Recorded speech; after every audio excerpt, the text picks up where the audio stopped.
Olá, sejam todos muito bem-vindos. Tem início agora mais um episódio do programa AbraTalks, uma iniciativa da Abrafiltros, em parceria com as revistas Meio Filtrante, Revista TAI, que conta com o patrocínio do Grupo Supply Service e também com a promoção e divulgação da TV Filtros. Hoje, o nosso episódio vai falar sobre a filtração automotiva e eu recebo aqui, tenho a honra de receber duas personalidades, eles que são referência no nosso setor. Estou aqui com o presidente da Abrafiltros, o senhor João Moura, ele que também é cofundador da DBD La Filtration, e também estou aqui com o Paulo Nascimento, ele que é gerente-geral da UF Filters, vice-presidente do setor automotivo da Abrafiltros. Aos dois, sejam muito bem-vindos. Obrigado por aceitarem o nosso convite. Estava ansioso por esse papo. Vocês sabem que me espelho muito em vocês. Quero absorver cada vez mais o conhecimento que vocês têm. E eu acho que vai ser um bate-papo legal para a gente debater os caminhos, os avanços, esse processo histórico que envolve a filtração automotiva. E a gente quer ouvir vocês. Primeiro de tudo, eu acho que é importante a gente trazer esse processo histórico e a pergunta que não quer calar, isso, como que entrou a filtração na vida de vocês? Conta pra gente. Bom dia, obrigado pelo convite, obrigado por estar aqui também, Paulo, uma pessoa que eu admiro muito profissionalmente. Tudo começou nos anos 70. No início dos anos 70, eu trabalhava numa companhia de borracha e o meu chefe pediu para que eu fizesse um levantamento no setor de filtros. E foi assim que eu comecei a visitar as indústrias de filtros. Então, a minha primeira indústria que eu visitei na época foi a Filtrosman. Então, daí começou. E, logo em seguida, eu fui convidado para trabalhar numa companhia de filtros. E foi assim que eu comecei a minha história no setor. E já passam mais de 40 anos. Bom, obrigado primeiro, Adriano, pela oportunidade de estar aqui junto com o Moura. O Moura é uma pessoa que eu me espelho muito, aprendi muito com ele aí nesses anos de convivência aí. Bom, eu comecei um pouco mais tarde, né? Eu comecei em 2007, comecei na engenharia de produto desenvolvendo filtros industriais. A partir de 2008, eu comecei a trabalhar na área comercial de filtros automotivos. E aí não parei mais. Em 2021, eu recebi um convite da UF para desenvolver a marca no Brasil e na América do Sul, né? Eu fiz uma pesquisa na época e vi que a UF é uma empresa muito voltada à tecnologia, que ela tem uma presença muito grande na Europa e na Ásia, principalmente nas grandes marcas como Porsche, Lamborghini, Ferrari, na própria Fórmula 1, né?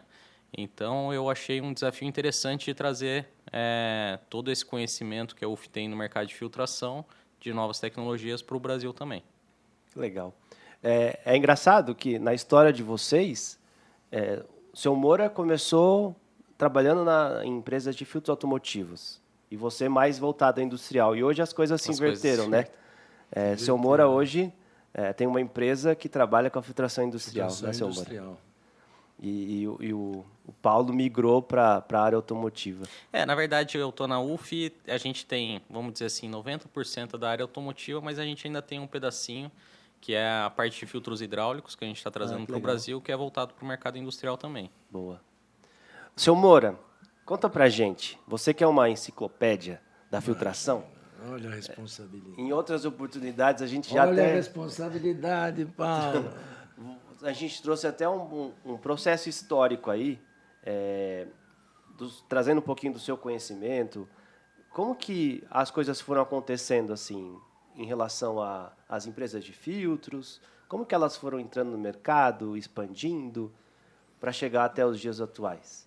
Acho que é tudo uma questão de envolvimento, né? Quando chegou a indústria automobilística no Brasil, os filtros vieram, né? Mas a história existe em teses diferenciadas, porque você também tem a indústria, e a indústria tem os filtros. Sim. E essas máquinas eram todas importadas e elas vinham para o Brasil. E a indústria de filtro industrial, ela começou a nascer da necessidade de se fazer e de repor os filtros que vinham com essas máquinas, né? E, em paralelo, a indústria automobilística, né? que começaram a vir os primeiros veículos, né? Na era Juscelino. Então, os carros eram importados, e o Juscelino foi um dos grandes incentivadores e trouxe a indústria automobilística para o Brasil. E os filtros começaram junto com eles, né? Chegaram as primeiras empresas multinacionais e depois foram nascendo as empresas nacionais, que algumas estão presentes até hoje, e foram depois, né, absorvidas por grupos estrangeiros. Então, essa é a história, né, que nós estamos registrando com o crescimento e o desenvolvimento dos filtros automotivos e filtros industriais. Legal. E, Paulo, em relação a esse processo histórico, assim, o senhor Moura disse que muitas empresas nacionais ainda permanecem. O que mudou desse processo de vinda de novas empresas, a permanência, as empresas foram sobrevivendo? Na verdade, o que mudou principalmente foi a tecnologia aplicada nos filtros, né? Isso começou lá atrás com aqueles filtros que eram com óleo, né, Moura? Com banho de óleo. Banho de óleo. Filtro úmido, né?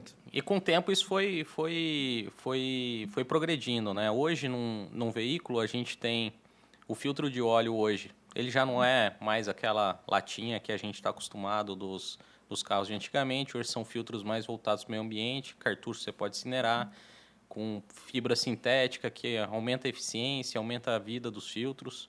Se você pegar um filtro diesel, ele precisa separar a água 99%, então você precisa ter, hoje nos veículos Euro 6, o tipo de filtro que é aplicado para diesel são filtros coalescentes, né? Então é uma evolução. Lá no começo começou com filtros que absorviam água, depois vieram filtros separadores, que eram uma barreira. Hoje são filtros coalescentes. Ele junta as partículas de água, sai uma partícula grande e depois ele tem uma barreira que facilita aí a separação e com isso consegue ter uma eficiência grande aí ao longo de toda a vida. E aí, por último, aí, o que veio já nos últimos anos são os filtros de cabine, filtros de ar-condicionado, né? Que antigamente praticamente você não via em carro, caminhão, máquina agrícola, ar-condicionado.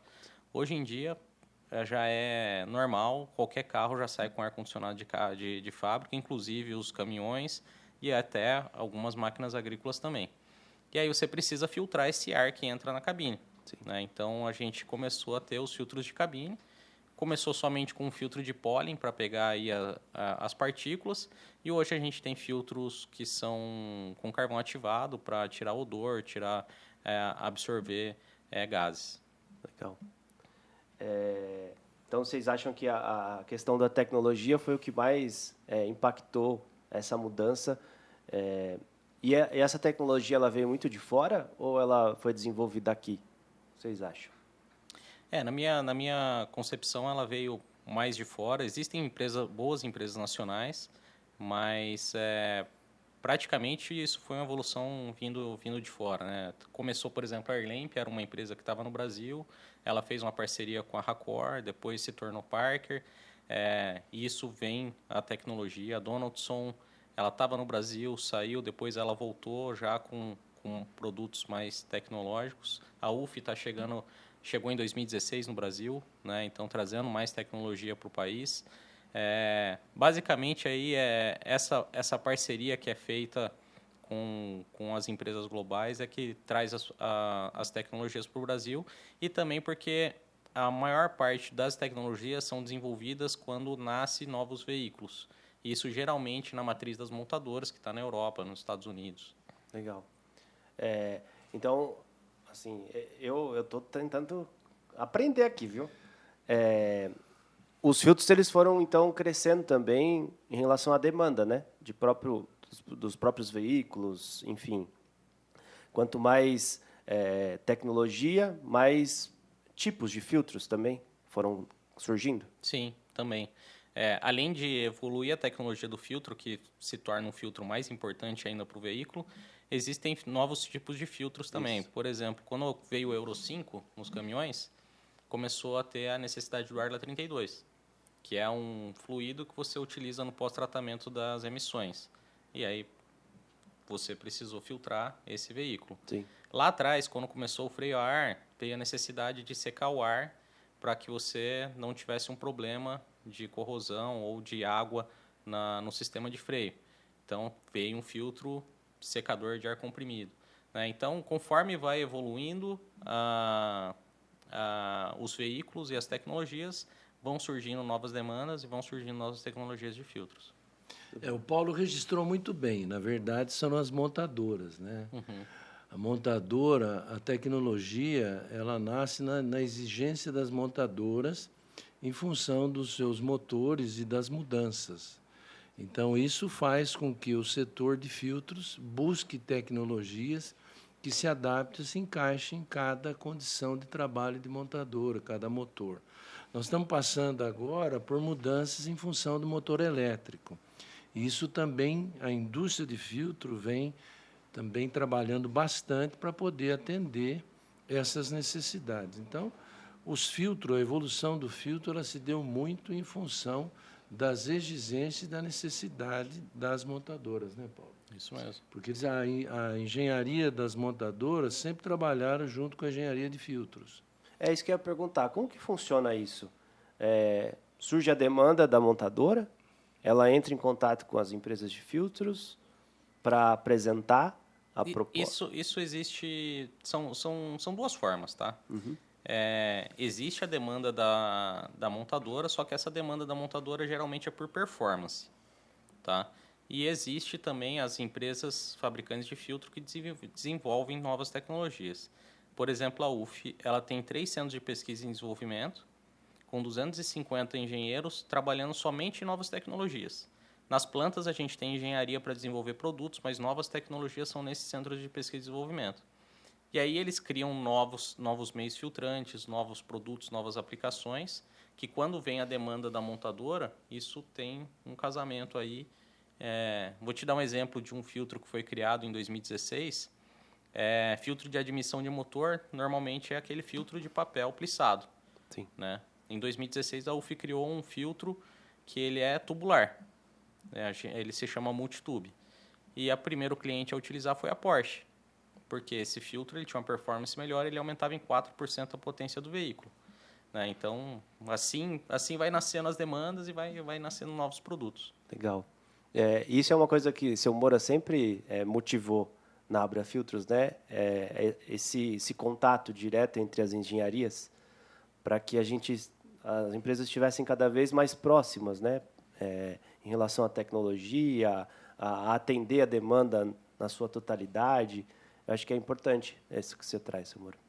Eu acho que, né? Eu acho não, né? Eu acho que é uma realidade isso, né? Desde que eu estou no setor, a gente sempre viu as empresas de engenharia trabalharem com as empresas de engenharia de filtro. E como as empresas, né, que trouxeram tecnologia eram de origens, né, meio multinacionais, então o que se fazia na Europa, nos Estados Unidos, né, depois na Ásia, eles vieram sendo migrados, né, para as empresas, e aqui no Brasil não foi diferente. Então, eu acho que a tecnologia dos filtros foi desenvolvida em função disso. Então, as próprias fábricas, as próprias indústrias de filtros foram buscar meios filtrantes que pudessem atender a demanda e a necessidade das indústrias. No passado, por exemplo, você ia desenvolver um filtro para um carro, você precisa ver o espaço que tinha, que era dado pela montadora, para você fazer o alojamento, a caixa de ar, para poder colocar. Isso não era diferente com os caminhões, não era diferente com as máquinas agrícolas. E, com o tempo e a evolução, descobriu que poderia levar o conforto para esses equipamentos, para essas máquinas, né, mais no setor agrícola e também nos caminhões. Então, a evolução veio e foi beneficiada por isso, né? Eu acho que todo mundo ganhou. Foi um jogo de ganha-ganha, tanto da indústria automotiva, né, a indústria automobilística em geral, e como a indústria de filtro. Eu acho que foi um casamento perfeito. E hoje nós desfrutamos, né, dessas tecnologias, principalmente o conforto que nós temos dentro dos carros, porque você tem o ar-condicionado hoje e dificilmente você vê alguém com um vidro aberto. E o filtro de ar-condicionado, ele propicia esse conforto, ainda mais quando ele tem o carvão ativo. Que você Protege a saúde, né? Protege a saúde e tal. Então, eu acho que isso é muito importante. Muito bom. Falando sobre curiosidades, acho que às vezes as pessoas se perguntam quantos filtros tem num carro, mais ou menos. Bom, Responde, Paulo.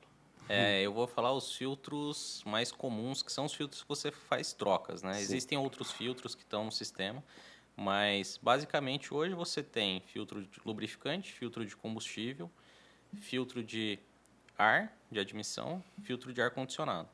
Quando você vai para um veículo, um caminhão, por exemplo, você agrega um pré-filtro diesel, porque são 2, certo? O filtro secador de freio, o filtro de Arla, né? E se for um veículo vocacional, um caminhão de lixo, um basculante, você ainda tem um sistema hidráulico que vão mais filtros também. Uau. O carro anda sem filtro? Ele pode andar alguns metros, alguns quilômetros, né? Depois.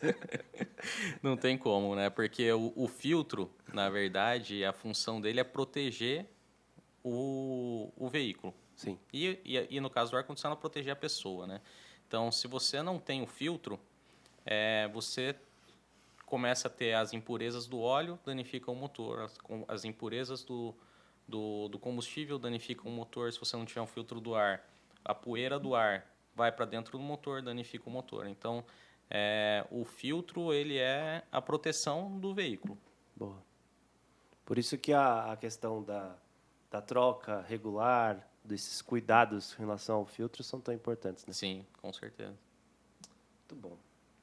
Vocês estão gostando? Então, muito legal, né? Muito legal. Nós estamos ensinando, dando uma aula para o pessoal ali atrás, lá. O pessoal das câmeras lá estão aprendendo o que é filtro, tá vendo aí? Eu tenho uma pautinha aqui que a gente está seguindo. Você falou do filtro do freio, né, Paulo? Falei. Falou. Vocês têm mais alguma curiosidade sobre filtro? Tem os filtros, né? Tem os microfiltros que vão nos carros, né? Que são os filtros de bomba, né? De bico injetor. Então, ali você é um filtro que você não troca com a recomendação que é feita para o filtro de cabine e para o filtro de... Né, mais comum. Filtro lubrificante, que a gente fala, que é gasolina, álcool, né? E o filtro de óleo. Mas eles também são substituídos, eles também são removidos, né? Por um período, quando você tem manutenção, você acaba fazendo a substituição e a troca desses filtros. Uma curiosidade, um carro de Fórmula 1 tem 11 filtros. Olha, isso é verdade. E é trocado em cada corrida. A cada corrida. Cada corrida. Hoje, a UF Filters é fornecedora de 9 das 10 equipes. Que legal. Que legal. E aí é alta performance. Alta performance. É outra unidade de negócio, é uma outra fábrica. Mas, geralmente, as novas tecnologias nascem dessa alta performance e migra depois para o... como eu falei do multitube, né? O multitube começou com a Ferrari, com a Porsche, depois a gente entrou na Maserati, depois foi para o Cinquecento, já é um carro popular. Sim. Hoje a Great Wall, a GWM, que está chegando no Brasil, ela já está trazendo um carro com essa tecnologia. Então, começa geralmente nos supercarros e depois essa tecnologia vai migrando para os carros mais convencionais. E, Paulo, muda formato? Eu digo tamanho, muda muita coisa? Sim. Como eu falei antes, o filtro convencional que a gente está acostumado, ele é no formato de painel. Ele é retangular normalmente e tem o papel plissado. Sim. No caso de um multitube, eles são tubos, né? Então você consegue acomodar os tubos para você otimizar o espaço no carro, né? Então muda bem aí o conceito do filtro. Legal. Na verdade, a concepção do filtro é em função de vazão, né? Então, cada filtro ele é dimensionado de acordo com a vazão do motor. Se ele é aspirado, se ele é turbinado, né? Então, Sim. você precisa saber isso primeiro, né? Então, todo veículo independente, né? Você vê muito a vazão. Então, é a vazão de motor. Pode ser aspirado, pode ser turbo, né? Quanto maior a potência, Então, maior a vazão de ar. Você vai ter, então, você tem o filtro maior, menor em função disso. Entendi. Os tamanhos dos filtros leva em consideração E hoje, com a alta tecnologia que nós falamos do meio filtrante, existe um benefício disso, né, de área, né, de concentração de área e uma durabilidade maior. No passado, por exemplo, na década de 70, você tinha um filtro que não tinha a resistência que tem hoje. Então, a recomendação era mais, né, do que é hoje. Então, os filtros, a tecnologia trouxe esse benefício, né, que é a manutenção. Muito bom. Carros elétricos. O senhor Moura já introduziu o assunto, mas... Paulo, você é o pai do carro elétrico, aí você pode falar bem a respeito. Existe, né, uma... Não vou falar que é um receio, enfim, é acho que uma consequência, né, dessa evolução tecnológica que a gente vive sobre a necessidade do filtro no carro elétrico, se o filtro vai acabar, o carro a combustão, nesse processo. Como que vocês enxergam? Bom, acho que é duas, né? Eu acho que são coisas bastante distintas, né? Coisa cultural, né? O carro elétrico ele tem uma série de exigências e exige uma infraestrutura para que você possa abrigá-los, né? Enquanto hoje você já tem uma cultura dos carros que você está utilizando hoje no mercado. Então, eu acho que, no Brasil, principalmente, eu acho que nós vamos ter ainda algumas décadas ainda dessa adaptação. Então, isso é uma impressão, não é uma impressão minha, né? Não é uma análise só minha, mas é uma análise de interesse de grupo dentro até do próprio mercado e das entidades de classe. Então, eu acho que isso é uma coisa ainda que vai demorar um bom tempo. Mas eu acho que a pergunta, eu acho que ela é muito interessante, né, para aproveitar até a oportunidade. E o Paulo, né, a gente sempre conversou sobre isso, acho que o Paulo pode trazer mais detalhes, inclusive da própria UFIO, que vem fazendo, como vem trabalhando.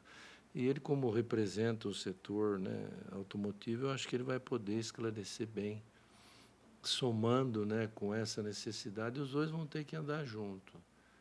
Não é impossível você achar que nos próximos anos você não vai ter mais os carros, né, com outro tipo de combustão.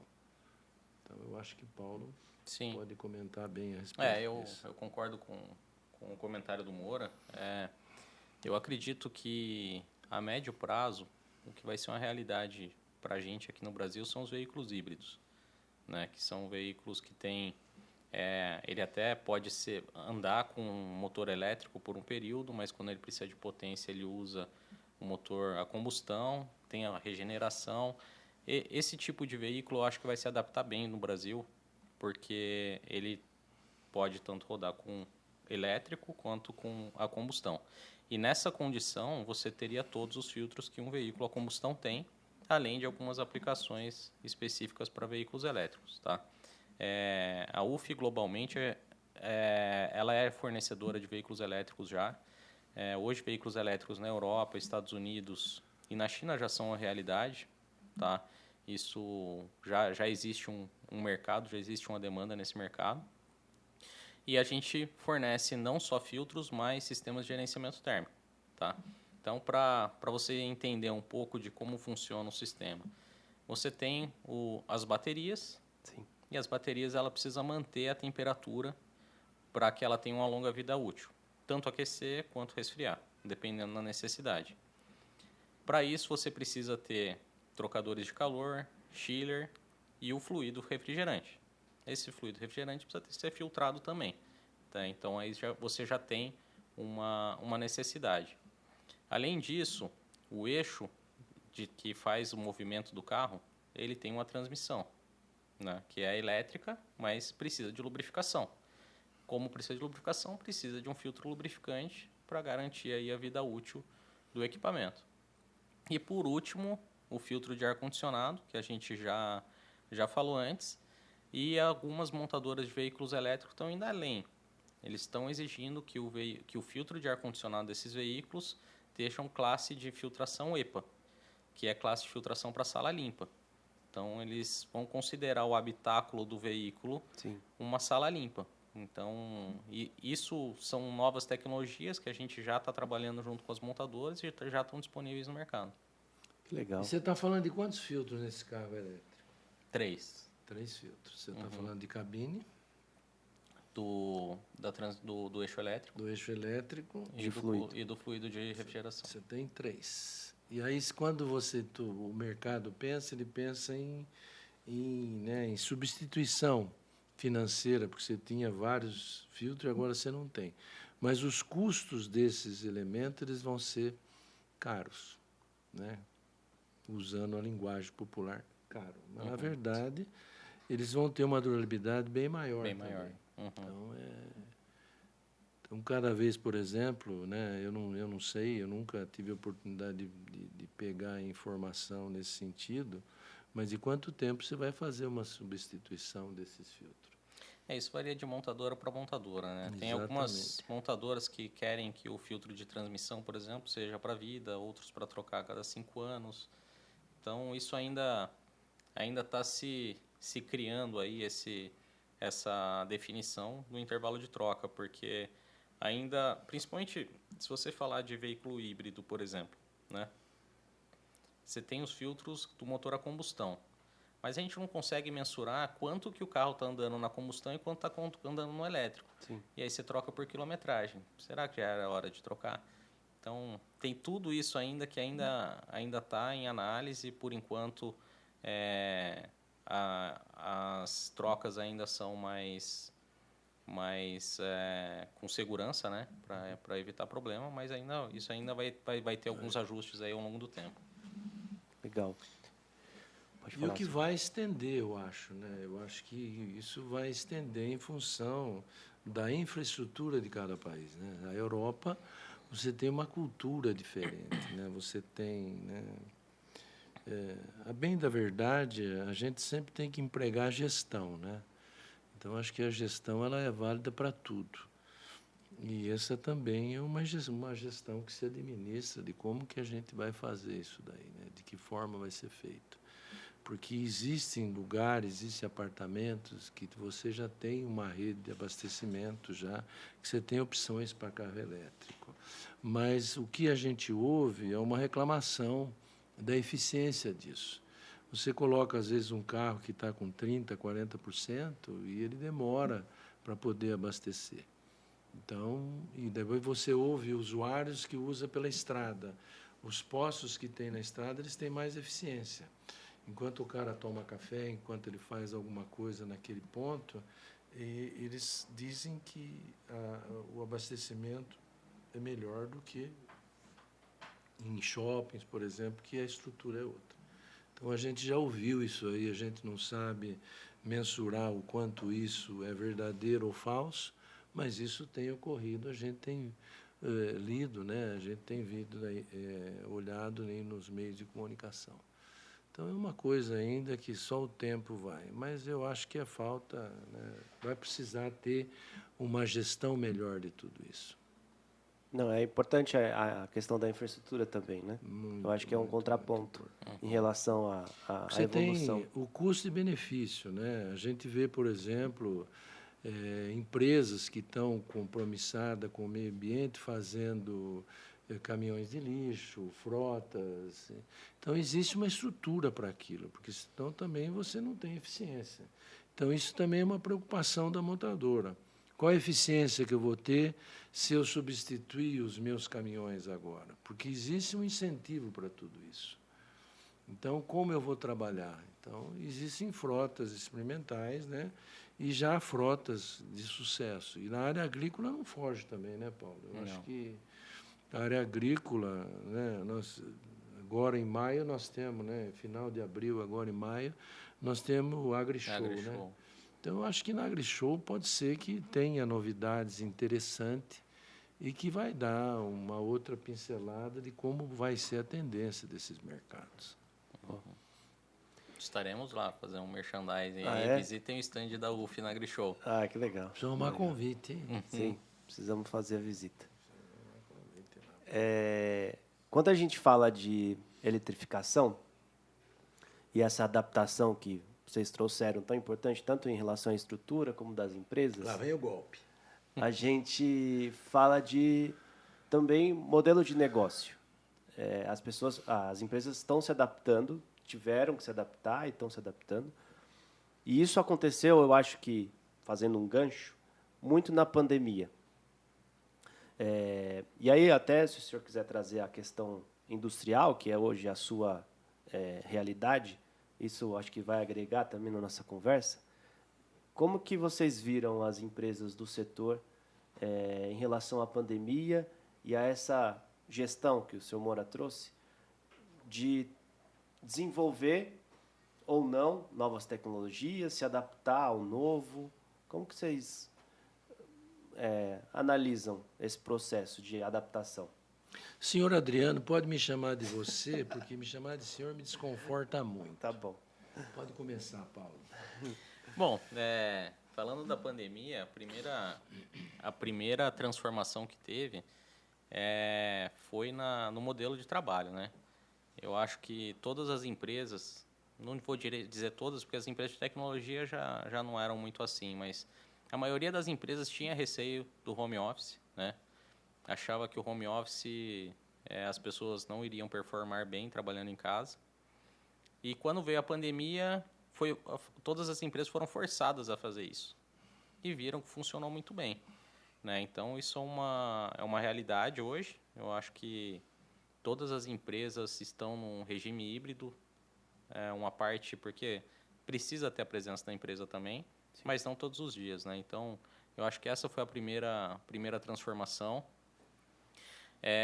Visitas a clientes online, isso também, conferências, começou a funcionar muito bem, coisas que antigamente tinha que ter o deslocamento, né? Não que não seja importante, eu ainda acho muito importante a visita presencial. Mas isso evoluiu bastante, porque às vezes você precisa estar falando com um cliente no Nordeste e com outro em São Paulo no dia seguinte, ou no mesmo dia. Sim. E com essas novas tecnologias de reuniões online, isso melhorou muito, né? Uhum. Em relação, você acha que a tecnologia, a gente trouxe aqui, você acha que esses, entre aspas, 2 anos, eles serviram para despertar alguma coisa? Porque acho que no industrial a gente viu muitas empresas até abrindo outros tipos de negócio dentro da filtração para se adaptar à realidade e tal. Você acha que na área de filtração automotiva isso aconteceu? Aconteceu, tá? Principalmente na parte de filtros, assim, a gente veio essa busca aí por filtros mais voltados para a saúde, né? Isso. O filtro com carvão ativado, com tratamento para matar vírus, para matar bactérias, uhum, né? Algumas empresas de filtros, a UF foi uma, fez máscara de proteção, isso, né? Então todo mundo se reinventou, né? Essa é a verdade, né? E espero que não venha outra pandemia, porque foi um período muito ruim, uhum, mas serviu de um aprendizado, né? A gente aprendeu novas maneiras de trabalhar, criamos novos negócios, sim, né? O negócio é uma evolução contínua, né? Se você fazer sempre a mesma coisa, você não vai evoluir, né? Você tem que sempre estar trazendo os inputs do mercado e criando novas coisas. Boa. Eu penso, né, que é uma necessidade, né, de evolução, de crescimento. Mas eu ainda acho, né, que a presença é muito importante. Eu acho que você pode mesclar bastante. Os grandes vendedores, mesmo os mercadores, eles faziam visitas, viajavam, né? Eles estreitavam laços de comércio com o mundo inteiro. E os vendedores, eu acho que tiveram um papel muito importante, o pessoal de vendas. E com a pandemia isso distanciou, isso agregou também uma condição de modernismo, né? Mas você tem muita dificuldade hoje, né? Para você marcar uma visita, você tem muita dificuldade, às vezes, para você iniciar um negócio novo. Quando você já vende já para uma empresa, quando você já tem uma estrutura de relacionamento, você dá continuidade. Mas quando você prospecta negócio novo, é um pouco mais difícil, né? A pandemia judiou um pouco com isso. Então, a necessidade de contato. E quando a gente começou a perceber que ia demorar um pouco, então nós, né, que estávamos trabalhando em office, né, em home office, a gente começou também a abrir espaço para poder receber esses novos contatos de telefone, as novas malas diretas. Mas eu acho que a presença, ela é muito importante. Sim. Eu acho que você pode mesclar um pouco, né? Ficar, um dia, 2 em home office, mas eu acho que você tem que voltar aos outros para trabalhar presencialmente. Eu acho que o contato dentro da empresa, da própria empresa que você trabalha, eu acho que é muito importante. Sim. Então, a pandemia, ela mostrou que era possível fazer tudo isso, como o Paulo acabou de dizer. Mas eu ainda acho, né, que, no final, a turma ficou ansioso, desesperado para poder voltar, para poder fazer. Mas eu acho que existem alguns cargos que você pode trabalhar bem em home, mas eu acho que a maior parte, eu acho que ainda tem a necessidade da presença, embora as empresas têm que ter consciência, como estão tendo, de mesclar um pouco, né? 1, 2 dias, depois 3, eu acho que isso é importante. Eu não sei se você trabalha em home. Você tem feito alguma coisa nesse sentido? Sim, na UF Filters a gente trabalha no regime híbrido, né? As pessoas ficam 2 dias em casa, trabalhando em home, 3 dias na empresa. Boa. Tá? Hoje as empresas que não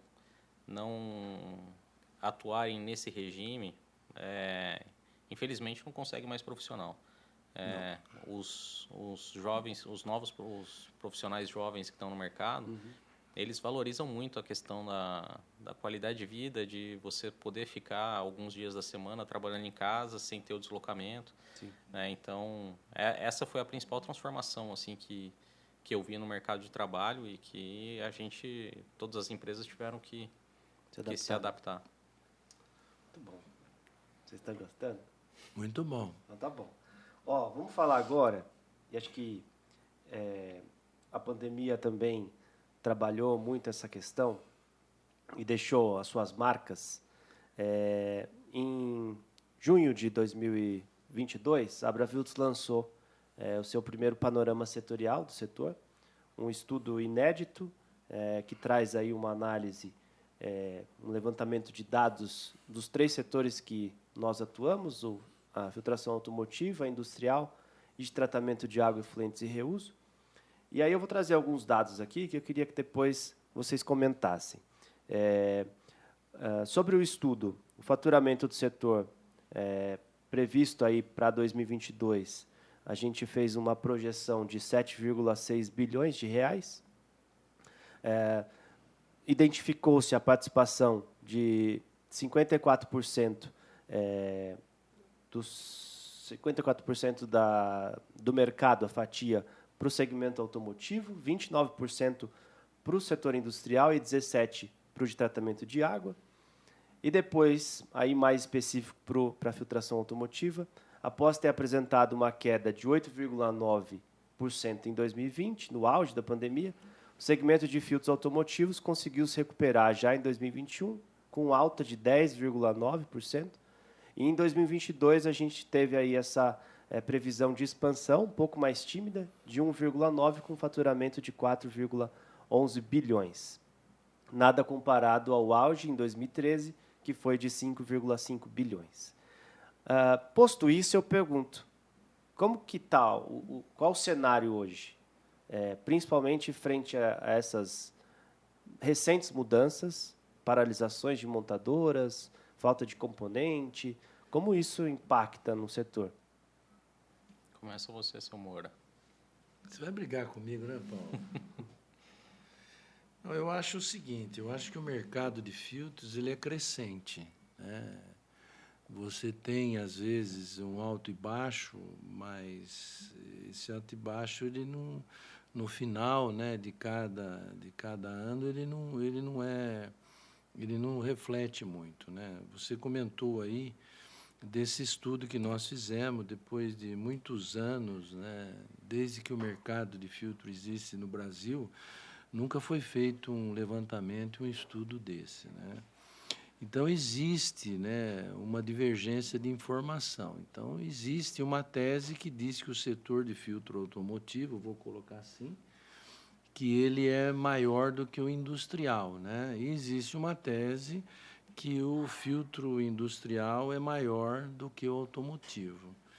Por que isso? Porque é gerado pela indústria, né? Então a indústria ela tem uma aplicação muito grande. O que acontece é que a indústria automobilística você tem uma visão de informação maior do que você tem na linha de filtro industrial. O que é essa visão maior? Essa visão maior é que você tem o emplacamento de carro, você gera número e você gera informação que o Paulo falou recentemente, que cada veículo vai tantos filtros, cada caminhão vai tanto ciclo, cada máquina vai tanto filtro da linha agrícola, da linha mobil, né, que vocês denominam dessa forma. Depois você tem os fora de estrada, né, que são os caterpillars, as outras que vêm na área de construção civil, de estrada e tal. E nós tivemos, né, altos e baixos depois da década de 70. A década de 70 você tinha uma década de super crescimento, mais de 10%, que foi aquele grande boom que nós tivemos. Depois nós tivemos a década de 80, que foi a década, né, que todo mundo taxou de uma década morta, né? E depois você teve as outras de mudança de adaptação, que foi 90, 2000, 2010 e agora 20, que nós tivemos aí um outro aprendizado com a pandemia. Então, existe uma divergência muito grande, né? A Abrafiltro ela fez esse estudo com profissionais especializados e eles trouxeram as informações até onde foi permitido eles buscarem. Sim. Então, ficou muita área fora do setor industrial que não tiveram chance de se pronunciar. Então, como eu disse ainda há pouco, o setor automobilístico ele é mais definido, porque tem as fábricas certas.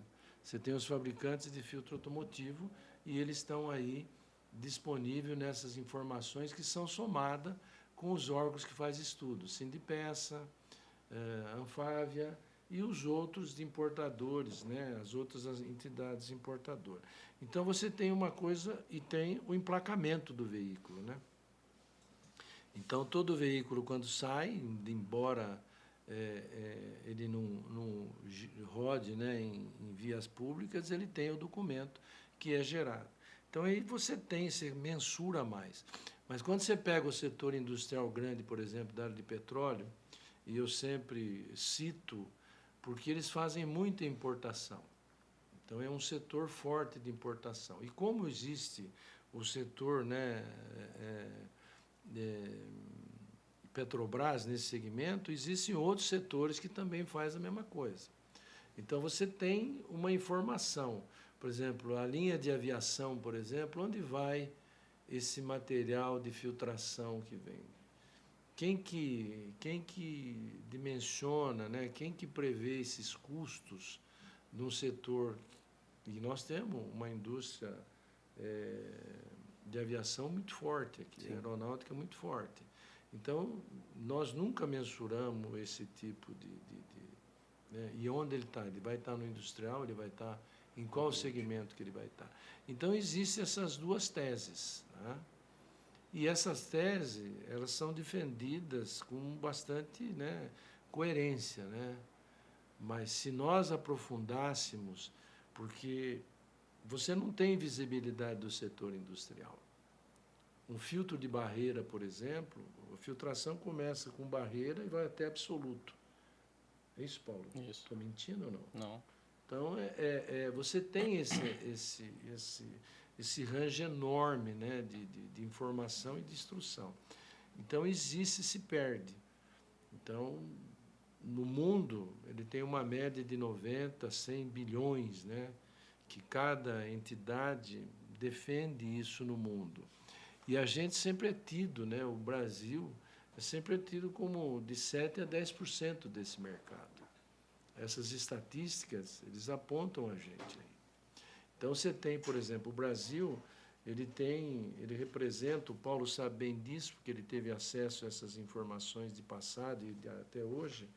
Você tem, por exemplo, a América nossa aqui, os nossos irmãos vizinhos, se você somar tudo, dá quanto? 40, 50 do nosso? Então, existe uma discussão muito grande.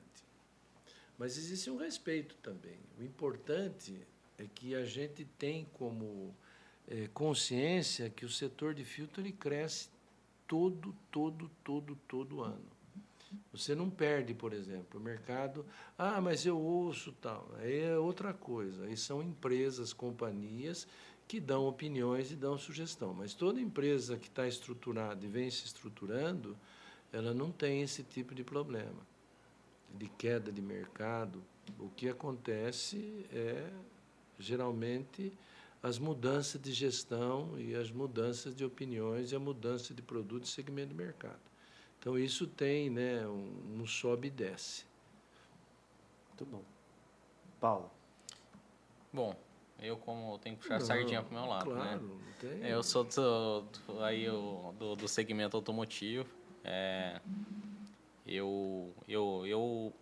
Como o Moura falou, esse número que foi dado do segmento automotivo, ele é muito mais, vamos dizer assim, factível, porque você consegue fazer uma conta pela frota, pela produção, pelo valor médio de cada filtro, chegar no tamanho do mercado, né?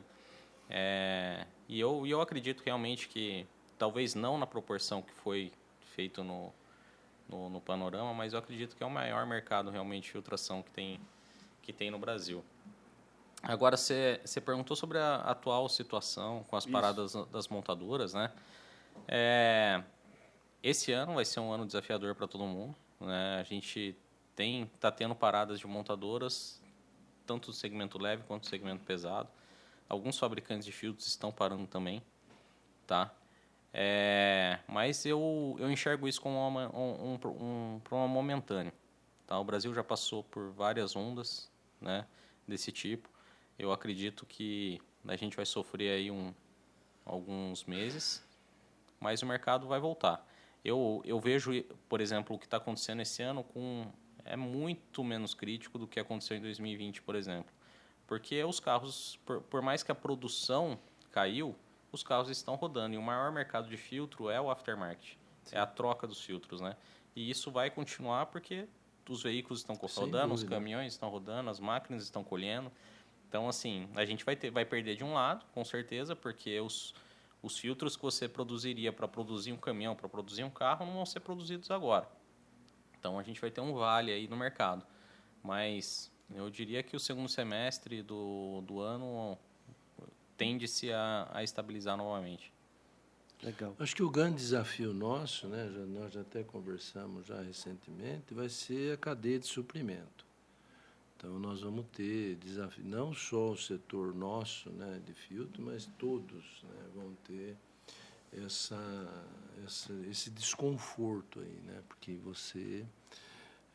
como você parou, algumas montadoras pararam, então isso aí reflete. Então, você ouve, né, todo dia gente reclamando que não tem peça. O carro bateu, não tem peça para substituir. Danificou uma peça no carro, o carro é importado, não tem, então o carro está parado. E o grande desafio nosso, eu acredito que vai ser ainda, né, o abastecimento. E tem um outro ponto também, que esse ano passou a vigorar a legislação Euro 6, né, para os veículos pesados de transporte e carga. E toda vez que tem essa mudança, você tem que colocar mais tecnologia no caminhão, no ônibus, ele fica mais caro. Então, é normal que o mercado fique um tempo sem comprar, certo? Até voltar a ter a necessidade de comprar novamente, aí o mercado volta. Então, assim, quem está sofrendo mais hoje são os fabricantes de caminhões e ônibus. Se você for ver, a maioria das notícias de paradas e layoff, né, que a parada que a gente vê, por exemplo, do segmento leve, que são 10 dias, 15 dias, e depois volta, né? O segmento pesado fazendo layoff de 90 dias, né? Então, muito voltado por isso. Mudança de tecnologia, aumento de preço, existe essa baixa demanda no mercado por um período. Sim. E legal que você falou, né? Isso é a produção, né? Sim. Mas o aftermarket ele é forte, né? Principalmente para filtração automotiva. Sim, sim. Não adianta. Você tem... Os veículos estão andando, precisa trocar filtro. As máquinas estão colhendo, precisa trocar filtro. Sim. Então, esse é um mercado cativo. Da pandemia foi diferente, porque teve aquele movimento do fica em casa. Então, os carros não rodavam, os caminhões não rodavam. Então, realmente teve uma retração no mercado como um todo. O que a gente tá vivendo hoje é bem diferente, né? Porque os veículos estão rodando, né? Então, o aftermarket, que é o maior mercado de filtros, ele continua, né? Legal. E vocês falaram da questão do atendimento presencial, né? Do contato do vendedor e até a empresa, que isso sempre vai ser importante, né? A gente hoje até foge um pouquinho da ligação para ir para o WhatsApp. Como que vocês enxergam essa questão mais estratégica das empresas de atingir o seu público? E aí no sentido mais de negócio mesmo. Vocês acham que o digital ele ultrapassou o offline? Hoje vocês conseguem vender aí, trazendo mais a realidade de vocês, por uma ligação? Ou o cara tem que ir lá e vender? Ou por um catálogo digital? Como que isso... Depende do ponto de vista. Se a gente for falar de uma relação de curto prazo, o online funciona bem. Mas quando a gente fala das empresas, a gente quer uma relação de longo prazo. Sim.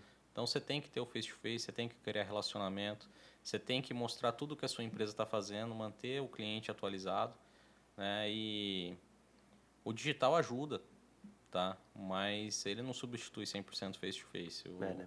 O presencial precisa acontecer para ter esse relacionamento, né? E também a troca de experiência. Às vezes você... É diferente, por exemplo, você faz uma reunião online. Você tem lá a pauta da reunião, em 30 minutos você matou o assunto, acabou a reunião. Se você vai numa reunião presencial, você acaba falando de outros pontos, né?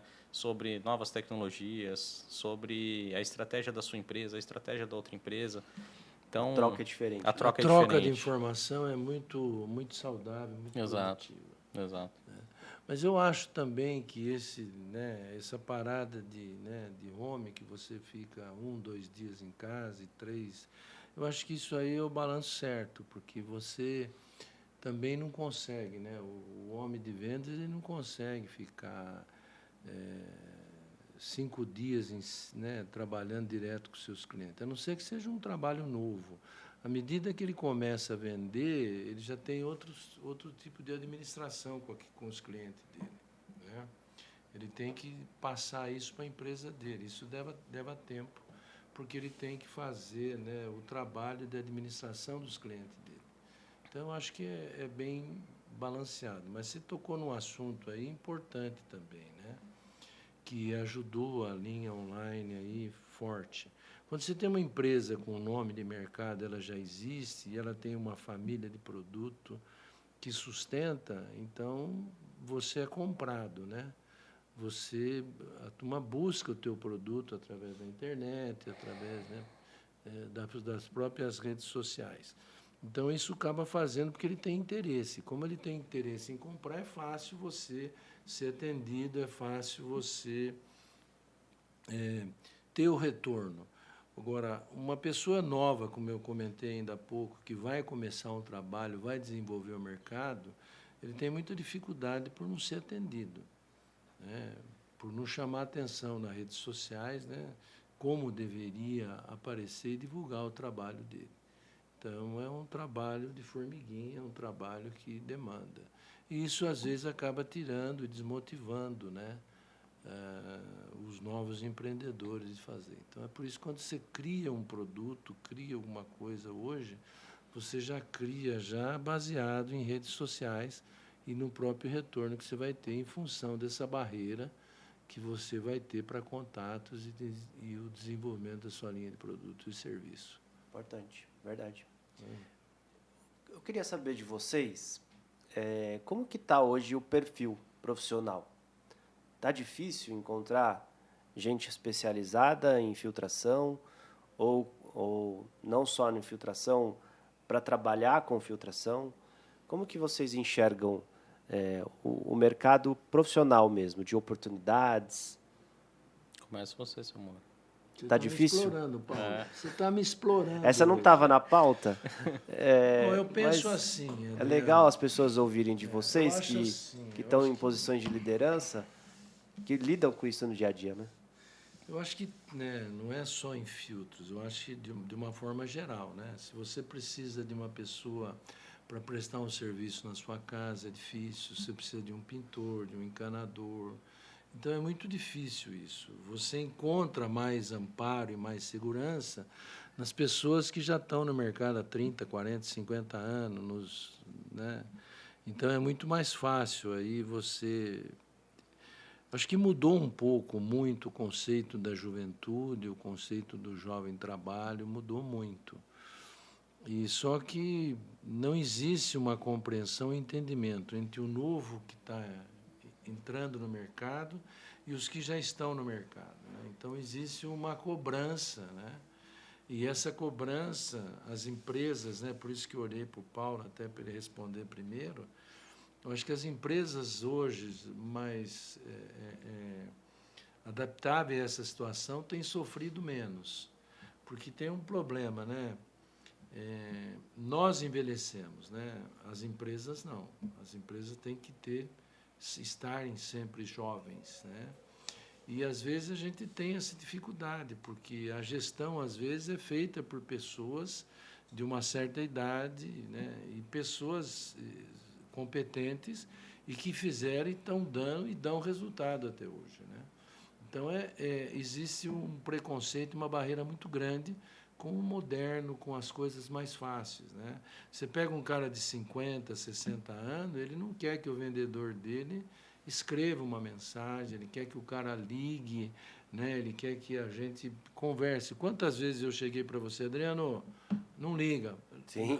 não escreve, liga para ele, fala com ele. Se você não conseguir, fala, Zé, eu não consegui falar com você, estou tentando sem sucesso, assim que possível me dá um retorno. Porque eu acho que é muito mais fácil, né? Na minha educação, você falar primeiro, depois você documenta, em conforme a conversa, em conformidade e tal, porque eu acho que isso é muito mais produtivo. Eu acho que isso é muito mais, né?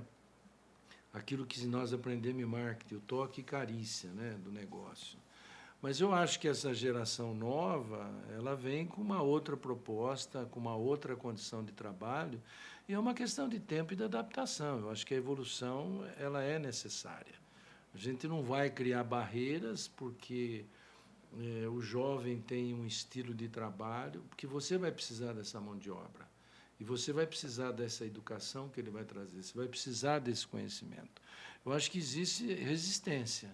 Eu acho que nós não podemos ter resistência, porque a gente pensa na empresa como agente, e nós não podemos. A empresa não envelhece, nós envelhecemos. Então, é importante ter o novo, o meio, né, que eu brinco sempre, né, que eu falo até, outro dia eu fui visitar o Paulo, eu brinquei com ele, você tem que ter o meio e tem que ter o velho mesmo, né, que é o mais idoso, o mais experiente. Então, você tem que mesclar esses três para que possa dar o molejo, né, que possa dar a flexibilidade que você precisa para um setor. Então, você tinha no setor, no passado, antes, as pessoas tinham uma postura. E com o passar do tempo, com a educação, com os meios de comunicação, as culturas são diferentes. Então, existe aquele famoso protecionismo, né? Eu não sei se eu vou ser feliz no exemplo, quando o pai é novo, por exemplo, né? Não sei se é o seu caso, se você tem filho ou não. Então, quando você tem uma criança pequena, então você não faz isso, não faz aquilo. Não faz... Então, é um excesso de protecionismo, né? Então, às vezes, quando você contrata um funcionário novo, uma funcionária nova, um colaborador novo, então você traz e tudo que ela tem que fazer, né? O conceito do novo hoje, do Paulo, que tem 30 anos, ele já vem, ele quer uma pessoa, quando ele contrata uma pessoa, ele contrata um profissional para fazer um trabalho que ele precisa. Os moldes passados, Você contratava uma pessoa para fazer, você trazia um checklist, uma função do que ele tinha que fazer. E você esquecia da criatividade, você esquecia do conhecimento, você esquecia disso, né? Você esquece ainda, porque se faz muito hoje.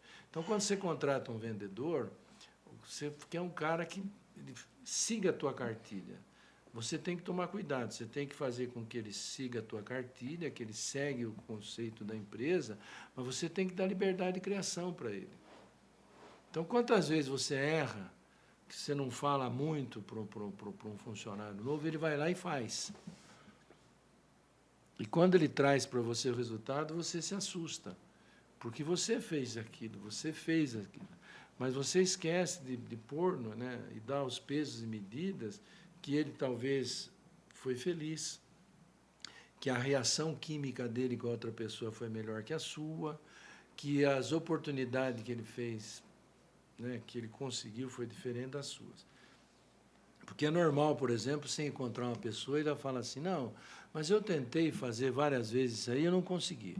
Não adianta, quer dizer, você não pode desmotivar uma pessoa. Então, o que está acontecendo hoje, no meu ponto de vista, na minha visão, que está tendo um pouco mais de liberdade para isso. Mas o setor jovem, na idade do Paulo, na idade sua, eu acho que vocês são mais receptivos. Vocês contratam uma pessoa para fazer determinado. Você contrata uma faxineira, você não precisa falar para ela o que ela tem que fazer. Ela é uma faxineira. E quando ela chega na sua casa, você fala, não, quero que você limpe assim, quero que você limpe assado, quero que você não sei o quê, isso aqui não pode, isso aqui risca, isso aqui, aquilo. Então, você acaba bloqueando e a pessoa não mostra a eficiência de trabalho que ela tem, porque você vai achar que vai acontecer alguma coisa, que ela vai riscar a tua panela, que ela vai riscar a tua vidraça, que ela vai fazer. Então, eu acho que esse exemplo simples ele pode ser estendido no mundo corporativo de uma forma geral. Então, a gente precisa tomar muito cuidado. Evitar o protecionismo, quebrar isso daí, né? E o Paulo tem um filho jovem, então você tem que cuidar, né? Tem que dar atenção, tem que dar isso. No caso de pai e filho, muito amor, muita atenção, muito companheirismo e tal. E no caso da empresa, eu acho que você tem que policiar de uma forma, mas policiar com instrução para que ele possa desenvolver, ele e ela, possam desenvolver bem o trabalho deles. Muito bom. Ele resumiu bem, eu só queria complementar um ponto. Filtro hoje, você não sai da faculdade sabendo. Boa. Tá? Eu costumo dizer para as pessoas que trabalham comigo, no momento de contratação, o principal aspecto que a gente tem que ver nas pessoas é a atitude. Porque se a pessoa tiver uma boa atitude, ela vai aprender rápido, ela vai correr atrás, ela vai desenvolver e ela vai desenvolver o que a gente precisa que ela desenvolva, né? Então, assim, hoje na UF a gente tem um time bem jovem, e eu posso falar, assim, com uma baita atitude, né? Legal. E eu acho que se o time tem uma boa atitude, trabalhando junto, ninguém segura. Esse, para mim, é o principal ponto aí e a gente acha em pessoas jovens, recém-formados, pessoas com atitude, né? A gente precisa estar um pouco aberto em desenvolver pessoas, né? Esse é o principal desafio hoje. Muito bom. É por isso que eu deixei para você falar, Paulo. Não, achei legal, porque equilibrou, né? O Moura trouxe a questão da liberdade com limites da questão de você trazer o conceito da empresa, na raiz também, de mostrar para essa pessoa, mas não limitá-la. Uhum. E você da questão de atitude, dela querer um mais. E aí contrapõe, porque sem liberdade você não tem atitude. Eu fiz de propósito mesmo, porque recentemente o Paulo, quando estava indo, né, para a UF, realmente aconteceu isso, né? Eu acho que você precisa,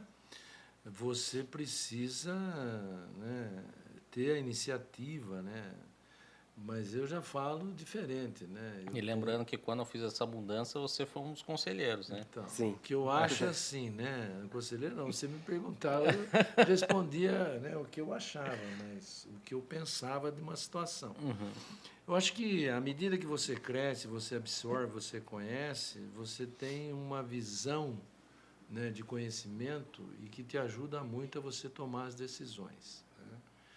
Então, por exemplo, hoje nós estamos num impasse o setor automotivo, né?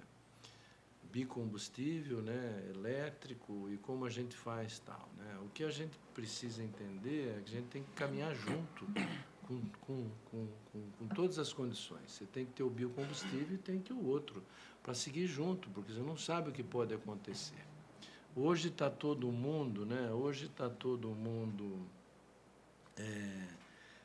seguindo num trabalho, numa condição, e pode ser que mude essa condição. Pode ser que lá na frente tenha uma outra opção, tenha uma outra visão, Então a gente precisa estar bem, né, bem consciente disso.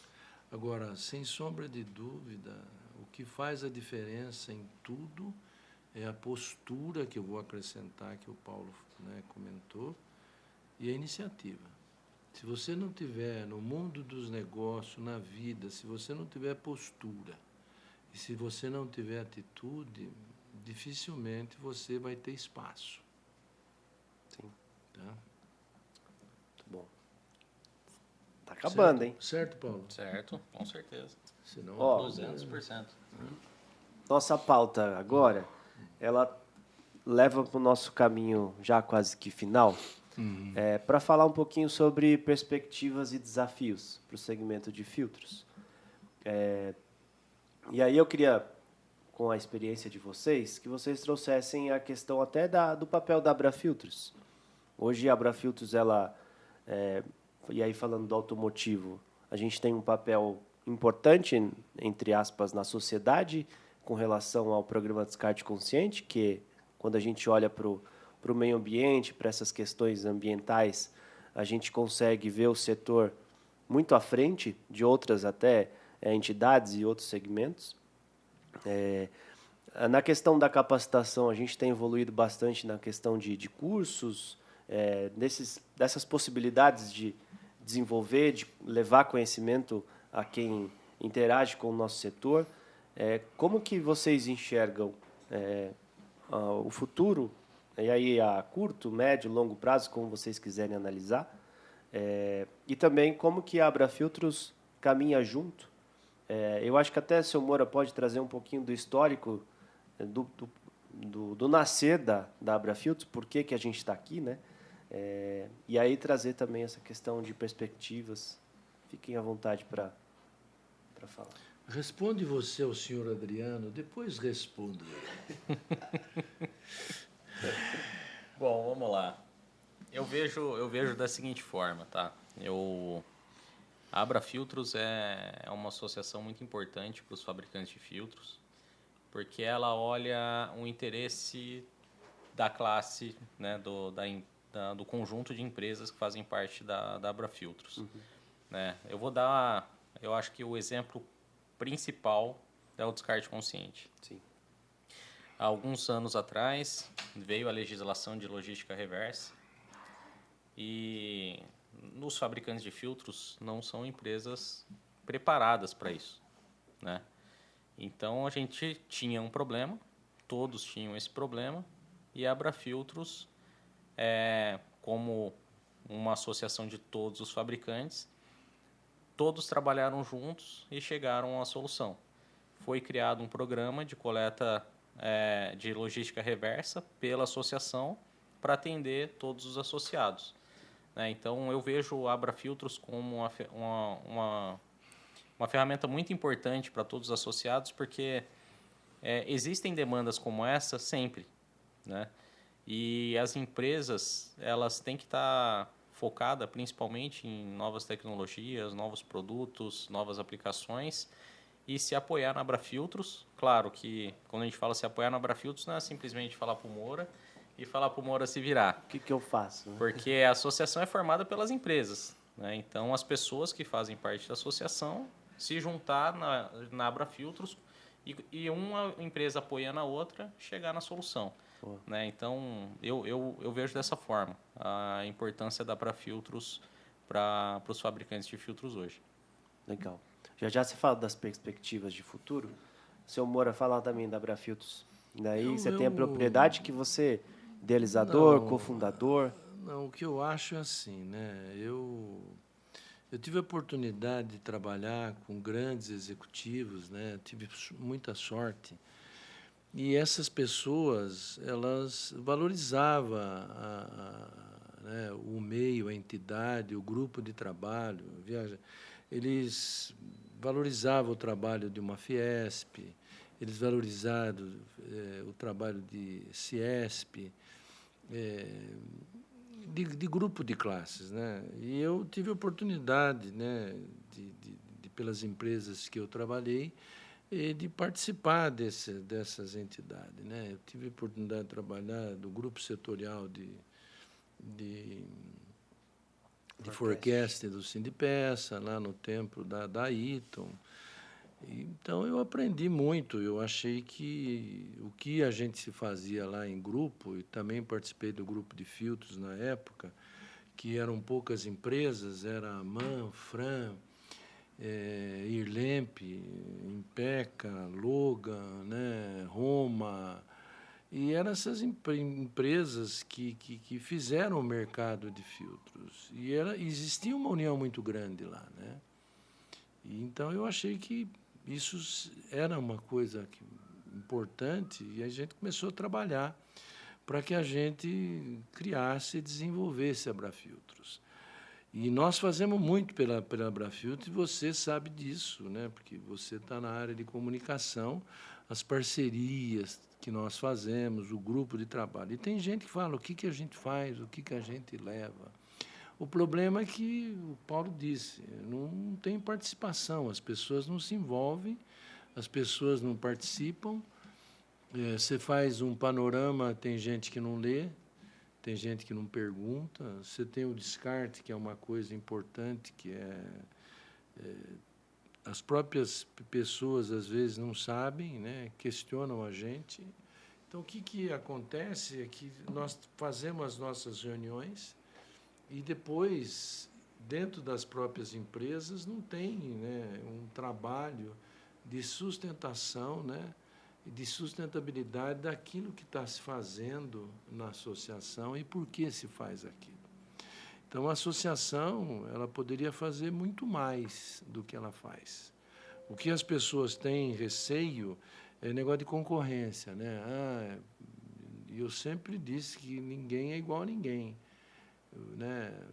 Você convida alguém para ir na sua casa, você convida uma pessoa que você primeiro vai tratar bem e essa pessoa também vai se comportar bem, educadamente. Então, você espera sempre isso.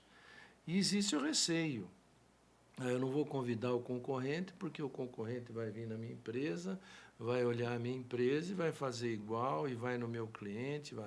E não é bem assim. O mundo mudou muito. Você não tira... Eu estou comprando do Paulo. Eu dou programação para a empresa do Paulo, né? Que é para a UF. Eu não posso, no dia seguinte, cancelar os programas dele, cancelar o fornecimento para comprar do outro porque eu conheço, porque... Não, isso não existe. Porque existe um trabalho feito, que foi desenvolvido, um trabalho de engenharia, foi feito um trabalho com todas as pessoas envolvidas em cada área. Depois tem um pedido, esse pedido vai para a compra, o cara assina. Então, existe uma cadeia de sustentação em cima disso. E as pessoas, às vezes, resumem isso, né, numa facilidade que vai... E não é isso. Eu acho que a entidade é para somar. Né? Você não divide uma situação, você está lá somando. Então, as parcerias que nós fizemos com escolas, as parcerias que nós fizemos com a universidade. A universidade é muito importante. Nós temos que ter parceria com a universidade. As empresas têm que ir para a universidade. Você pega, por exemplo, o que o USP já fez com as empresas, o que a Unicamp já fez com as empresas, o que a Mauá já fez com as empresas, o que a FEI já fez em parceria. Então, é uma coisa muito grande. O que nós precisamos é mudar um pouco, né, a cabeça do empresário, ver de uma forma diferente. Não esperar, por exemplo, acontecer alguma coisa para dar e valorizar isso aí. Então, eu acho que é isso que está acontecendo, não só na Abrafiltros, mas em todas as outras entidades cujo objetivo é levar melhorias. A Abrafiltros tem 16 anos, 17 anos, E a gente pode falar que foram 17 anos de trabalho sustentado numa política, né, de interesse de grupo. Então, é o grupo que junta, né, os interesses para poder discutir aqueles interesses que pode ser bom para o setor. E é muito difícil quando você não tem essa união, né? Nós, dentro da Abrafiltro, nós estamos conseguindo. A gente poderia fazer melhor? Poderia fazer melhor. Mas isso é o tempo que vai se adaptar e é o tempo que vai dizer e que vai dar o retorno que cada um de nós esperamos. Isso mesmo. São desafios, né? Muitos Eu acho desafios. Os desafios são frequentes e constantes. Sim. Eles vão sempre. Mas os desafios a gente não pode esquecer que eles são muito importantes na vida, né? Porque o desafio faz você pensar, faz você mudar plano, faz você mudar estratégia, faz você mudar gestão, né? Então, cada não que você recebe, você volta e você questiona por quê, né? É que nem um bom aluno, né? Que ele tem interesse em estudar e aprender. E ele quer saber por que ele não tirou a nota máxima, por que ele fez tanto e tirou aquela nota. Então, alguma coisa não está perfeito, né? Porque a perfeição é difícil, mas quando ele cobra mais, ele exige mais dele, cada vez mais ele vai chegando àquela perfeição, né? Que é o desenvolvimento. Então, cada fase da vida, cada momento exige isso. Então, o que é importante para nós hoje, nós estamos trabalhando, mas nós estamos sempre procurando melhorar. E a gente sempre vai achar a gente tem certeza que pode fazer. Como a gente vive em grupo, vive em sociedade, você tem os filtros de barreira. Então, são esses filtros de barreira que você precisa administrar. Literalmente, né? São vários filtros. Tenho dito, são vários filtros. Uhum. Filtros de barreira, filtros, né? Filtro é vida. Filtro é vida. A gente está encerrando já. Queria... Pô, que chato, hein, Paulo? Verdade, foi um bate-papo bom, né? Sim. Se vocês quiserem partir para as considerações finais... Eu vou dar uma sugestão antes de você, né, falar isso. Uma sugestão em função do que o Paulo falou aqui, eu acho que você deveria convidá-lo numa próxima oportunidade para falar um pouco mais, né, de tecnologia, um pouco mais de mudança. Eu acho que seria muito interessante, Paulo. Sim, com o Acho maior que, prazer. né, para o mercado de filtro, né, para quem nos ouve, para quem que vai decidir amanhã entrar na carreira de filtros, por uma opção, por um estágio, eu acho muito importante saber de tecnologia. E ele falou aí das escuderias aí, né, que são 9 hoje, né, que tem na linha, né, de corridas aí. Então, eu acho muito importante. Eu acho que tem muitos jovens aí fazendo engenharia automotiva, tudo. Eu acho que pode despertar. Trazer mais essas pessoas para falarem das suas famílias de produto, dos seus desafios. Acho que seria uma coisa, é só uma sugestão. Não, né? sempre bem-vindo. Então, eu acho que isso vale a pena. Muito bom. Mas você perguntava? Não, sobre... se vocês quiserem O Paulo fala. partir agora. para as Falei considerações muito já. finais, tentando até deixar uma mensagem para o setor, para quem está querendo buscar o setor, interagir com o setor, ou já está no setor, enfim, o que o coração quiser dizer. Tá certo. Bom, Adriano, primeiro, de novo, obrigado pela oportunidade de estar participando aí. Eu acho que foi um excelente bate-papo. Sim. Tá? E eu queria deixar o convite para os nossos colegas de associação para participarem também, Exato. Tanto do Abratalks quanto, de repente, fazer um podcast também, trazer as novidades da sua empresa, Sim. do setor industrial, do setor de água, né, Moura? Sim. Muito importante. E também que participem da associação, né?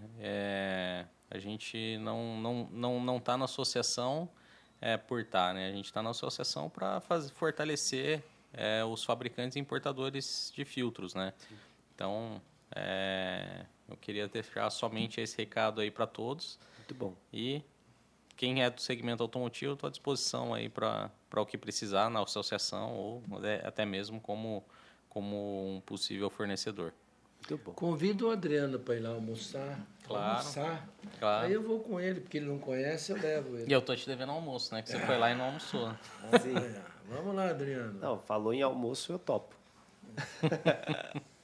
Adriano, acho que o encerramento eu vou deixar para você, sabe? Ah, meu Deus. Sabe por quê? Onde tem... Trabalho dá trabalho. Onde tem... O que é filtros? Ah, tá. Né? O que é filtros e o que vai acontecer com o mercado de filtros? Você já aprendeu. Né? Sim. Então, o mercado de filtros é assim, onde tem poeira, onde tem né, Pó, pó, que mais? gás, não, pó. Ih, agora... Esse era um slogan antigo. Eu já tô em outro já. Preciso voltar. Onde você tem né, poeira, onde você tem pó, onde você tem né, líquidos, Isso. sempre vai ter e vai exigir a presença dos filtros. Então, eu acho que o mercado de filtro ele é um mercado que ele vai crescer, crescer, crescer.